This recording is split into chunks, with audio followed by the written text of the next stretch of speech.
जिला स्तर पर प्रतियोगिता के लिए 5 लाख रुपए, मंडल स्तर पर प्रतियोगिता के लिए 15 लाख रुपए की व्यवस्था का आवंटन भी राज्य सरकार ने वर्तमान में किया है। पहली बार राज्य सरकार ने प्रत्येक जनपद में भारत सरकार के सहयोग से एक जनपद एक खेल योजना के अंतर्गत खेलो इंडिया सेंटर की स्थापना की भी कार्रवाई को हम लोगों ने आगे बढ़ाया है। उत्तर प्रदेश सरकार द्वारा सामान्य खिलाड़ियों की भांति ही दिव्यांगजन खिलाड़ियों के लिए भी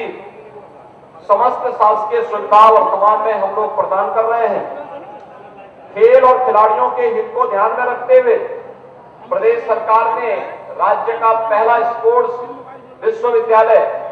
मेरठ में बनाने का निर्णय लिया और उस पर कार्य भी हमारा प्रारंभ हो गया है। अंतर्राष्ट्रीय खेलों, ओलंपिक गेम्स में कॉमनवेल्थ गेम्स, विश्व कप, विश्व चैंपियनशिप, एशियन गेम्स में प्रदेश के पदक विजेता खिलाड़ियों को सीधे राजपत्रित पदों पर नियुक्ति प्रदान करने की नियमावली भी हम लोगों ने प्रदेश में अपनी स्वीकृति प्रदान कर दी है।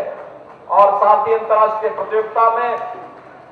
Olympic games, Commonwealth games, Asian games, विश्व कप और सेफ गेम्स में भी उत्तर प्रदेश के पदक विजेता खिलाड़ियों के लिए प्रोत्साहन हेतु पुरस्कार की व्यवस्था भी राज्य सरकार ने की है। स्वर्ण पदक, ओलंपिक में स्वर्ण पदक पर 6 करोड़ रुपए, रजत पदक पर 4 करोड़ रुपए, कांस्य पदक पर 2 करोड़ रुपए एकल वर्ग में प्रदेश सरकार वर्तमान में प्रदान कर रही है। ओलंपिक गेम्स टीम गेम में स्वर्ण पदक पर 3 करोड़, रजत पदक पर 2 करोड़, कांस्य पदक पर 1 करोड़ रुपए का पुरस्कार भी हम लोग वर्तमान में दे रहे हैं। स्वर्ण पदक पर 3, एशियन गेम में स्वर्ण पदक पर 3 करोड़, रजत पदक पर 1.5 करोड़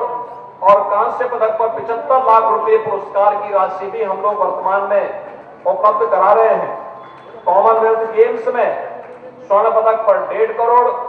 रजत पदक पर 75 लाख, कांस्य पदक पर 50 लाख की व्यवस्था भी राज्य सरकार दे रही है। और विश्व कप प्रतियोगिता में भी स्वर्ण पदक पर 1.5 करोड़, रजत पदक पर 75 लाख, कांस्य पदक पर 50 लाख रुपए का पुरस्कार, सेफ गेम्स में एकल वर्ग में स्वर्ण पदक पर 6 लाख, रजत पदक पर 4 लाख, कांस्य पदक पर 2 लाख रुपए और टीम गेम्स में स्वर्ण पदक पर 2 लाख, रजत पदक पर 1 लाख और कांस्य पदक पर 50,000 रुपए की व्यवस्था हम लोगों ने वर्तमान में प्रदेश के सभी उदीयमान खिलाड़ियों को हम लोग वर्तमान में प्रदान कर रहे हैं। ओलंपिक गेम्स में प्रदेश के खिलाड़ियों के प्रतिभाग किए जाने पर प्रोत्साहन स्वरूप 10-10 लाख रुपए का कॉमनवेल्थ गेम्स और एशियन गेम्स में प्रतिभाग करने वाले प्रदेश के खिलाड़ियों को 5-5 लाख रुपए का नगद पुरस्कार भी प्रदान करने की व्यवस्था राज्य सरकार ने बनाई है और इसको हम सफलतापूर्वक आगे बढ़ा रहे हैं। इसी प्रकार Asia cup, Asian senior championship, youth Olympic games, youth Commonwealth games, junior विश्व कप, जूनियर विश्व कप, एशियन चैंपियनशिप और राष्ट्रीय स्तर पर सीनियर, जूनियर, सब जूनियर, मिनी, यूथ और कैडेट पदक विजेता खिलाड़ियों को प्रोत्साहन हेतु भी नगद पुरस्कार प्रदान करने की व्यवस्था राज्य के अंदर वर्तमान में है। प्रदेश सरकार द्वारा राष्ट्रीय और अंतर्राष्ट्रीय स्तर पर पदक विजेता खिलाड़ियों को प्रोत्साहित करने हेतु नगद पुरस्कार के खिलाड़ियों को प्रदेश का सर्वोच्च पुरस्कार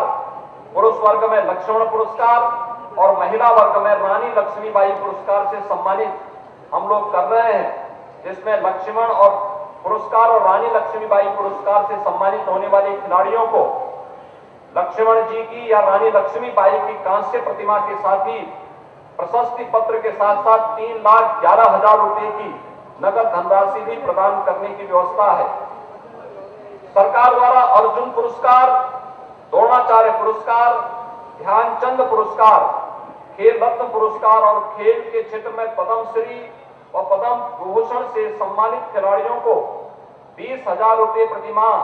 वित्तीय सहायता भी प्रदान की जाती है। प्रदेश के खिलाड़ियों के कल्याणार्थ चलाई जाने वाली योजना के अंतर्गत वृद्ध, अशक्त और विपदाग्रस्त राज्य स्तर के खिलाड़ियों को 4,000 रुपए, राष्ट्रीय स्तर के खिलाड़ियों को 6,000 रुपए, और अंतर्राष्ट्रीय स्तर के खिलाड़ियों को 10,000 रुपए प्रतिमाह वित्तीय सहायता भी राज्य सरकार वर्तमान में प्रदान कर रही है। भाइयों बहनों, मुझे विश्वास है कि राज्य सरकार के द्वारा चलाई जाने वाली ये सभी प्रकार की योजनाओं का लाभ हमारे सभी उदीयमान खिलाड़ी भी अपने निरंतर प्रयास और परिश्रम से प्राप्त करेंगे। आज यहां पर गोरखपुर केसरी, गोरखपुर कुमार और वीर अभिमन्यु इन 3 प्रतियोगिताओं का जो आयोजन करके गोरखपुर कुश्ती संघ ने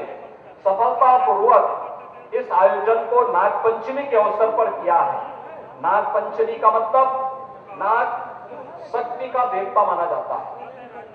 और प्रत्येक मनुष्य के अंदर भी एक कुंडलनी शक्ति होती है जिसको अंग्रेजी में सर्पेंट पावर भी कहते हैं।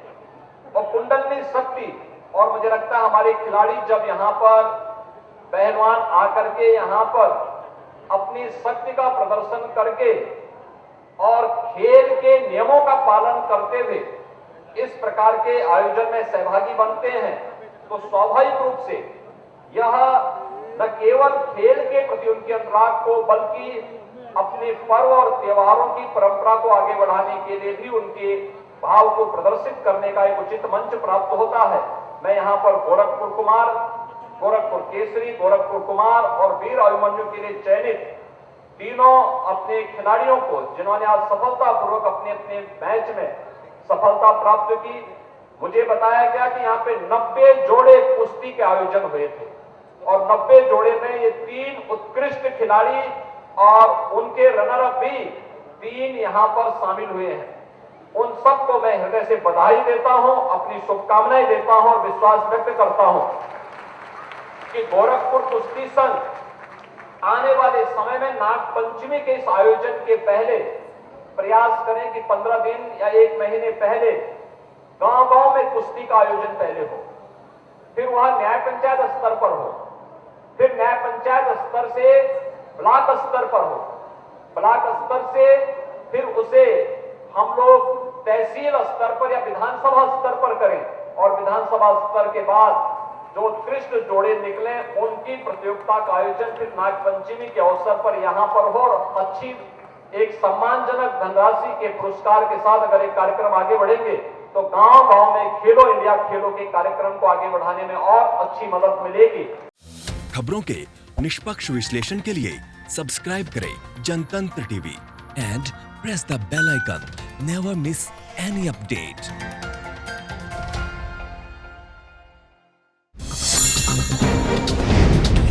डाउनलोड कीजिए जनतंत्र टीवी ऐप को, जो कि अवेलेबल है गूगल प्ले और ऐप स्टोर पर। अधिक जानकारी के लिए अभी डाउनलोड करें।